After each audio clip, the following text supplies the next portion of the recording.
Bismillahirrahmanirrahim. Assalamualaikum warahmatullahi wabarakatuh.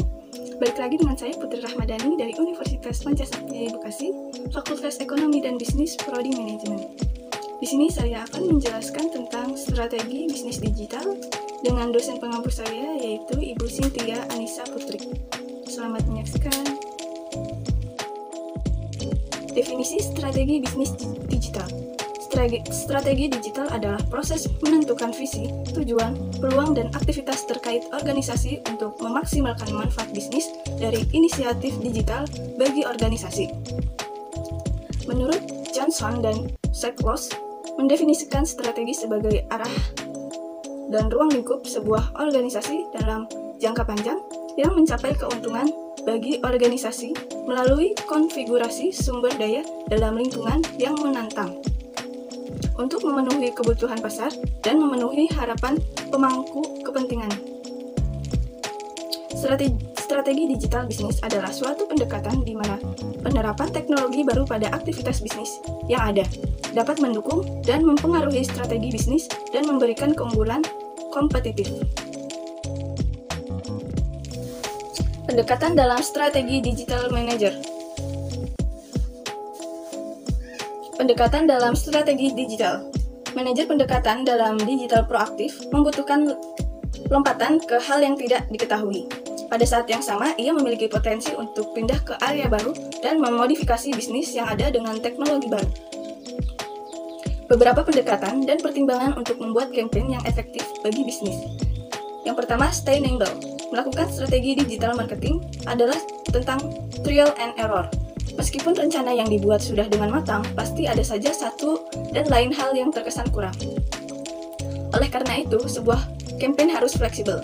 Kedua, kenali customer secara dalam. Tidak ada strategi digital marketing yang akan efektif jika tidak terlebih dahulu memiliki pemahaman yang jelas tentang siapa yang membeli produk tersebut dan mengapa mereka membelinya, di mana dan bagaimana mereka membelinya, apakah relevan atau tidak. Ketiga, gunakan konten. Untuk menghasilkan leads, ada banyak cara untuk menghasilkan leads. Tetapi, satu metode yang dicoba dalam uji adalah dengan menyediakan konten tertulis yang valuable dan mendistribusikannya dengan tepat. Gunakan blog dan artikel dengan memberikan penawaran tertentu melalui landing page. Dengan begitu, dapat meningkatkan potensi konversi review and fire. Saat pertama kali mengembangkan rencana marketing, harus menyertakan Key Performance Indicator (KPI) yang sesuai dengan tujuan bisnis yang penting. Diperlukan rencana untuk memahami tujuan dan sasaran campaigns. Langkah-langkah dalam strategi digital. Pertama, identifikasi karakteristik pelanggan. Anda harus bisa mendeskripsikan kriteria pelanggan ideal yang bisa didapatkan melalui survei. Anda bisa membuat definisi kriteria pelanggan Anda sendiri dengan menggunakan tools yang tersedia seperti Make My Person dan Personal Creator. Kedua, identifikasi tujuan. Tujuan yang baik adalah yang bisa diukur, maka pastikan Anda menghindari tujuan yang sulit diukur. Evaluasi channel digital marketing yang ada, kumpulkan semua data hasil penggunaan channel tersebut. Analisis bagaimana kinerjanya, dan pilih channel dengan kinerja paling baik untuk Anda gunakan sebagai ke depan. Ingat untuk selalu melakukan perbaikan kualitas untuk setiap channel yang Anda gunakan. Otomasi marketing saat ini semakin baik dengan kehadiran teknologi dan software terbaru. Platform otomasi marketing yang ada saat ini bisa melakukan keajaiban-keajaiban yang mungkin tak pernah dipikirkan sebelumnya. Otomasi mobile. Menggunakan mobile menginginkan kecepatan dan desain yang memungkinkan mereka lakukan segala hal secara mobile dengan baik tanpa ada kendala sekecil apapun. Pastikan Anda melakukan opsional mobile dengan menerapkan responsive web design dan mengembangkan aplikasi mobile yang mumpuni, mudah dijangkau pelanggan. Justru, esensi dari bisnis online adalah menjangkau lebih banyak pelanggan. Yang paling sulit dijangkau sekalipun akibat keterbatasan jarak dan waktu. Bisnis online haruslah menjadi solusi atas masalah tersebut. Anda bisa memanfaatkan landing page agar pengunjung bisa melakukan apa yang Anda inginkan, tanpa adanya distraksi.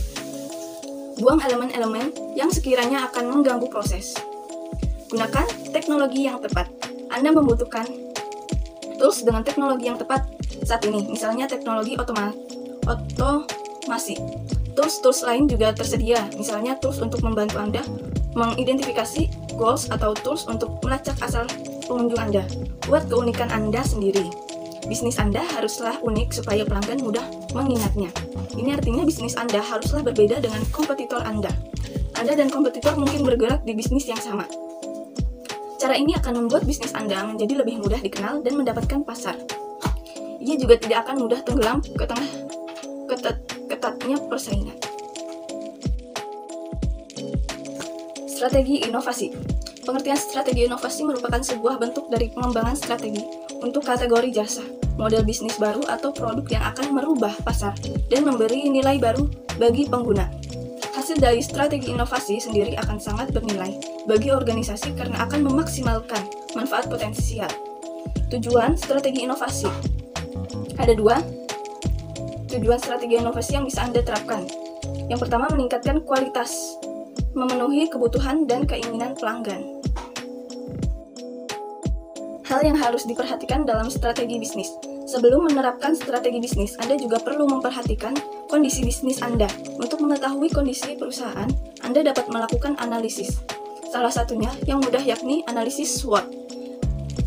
Yang pertama, kekuatan, strengths, meliputi kemampuan internal perusahaan, sumber daya, dan faktor situasional positif yang dapat membantu perusahaan mencapai tujuannya dan melayani pelanggan.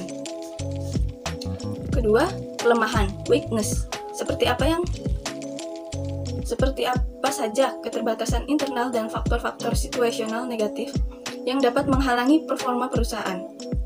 Ketiga, peluang, opportunity, adalah faktor yang menguntungkan yang berasal dari lingkungan eksternal dan dapat digunakan perusahaan untuk memperoleh keuntungan. Keempat, ancaman, threats, yaitu faktor yang berasal dari lingkungan eksternal yang dapat menguntungkan dan memberikan tantangan bagi performa perusahaan. Cukup sekian penjelasan dari saya, kurang lebihnya mohon maaf. Terima kasih.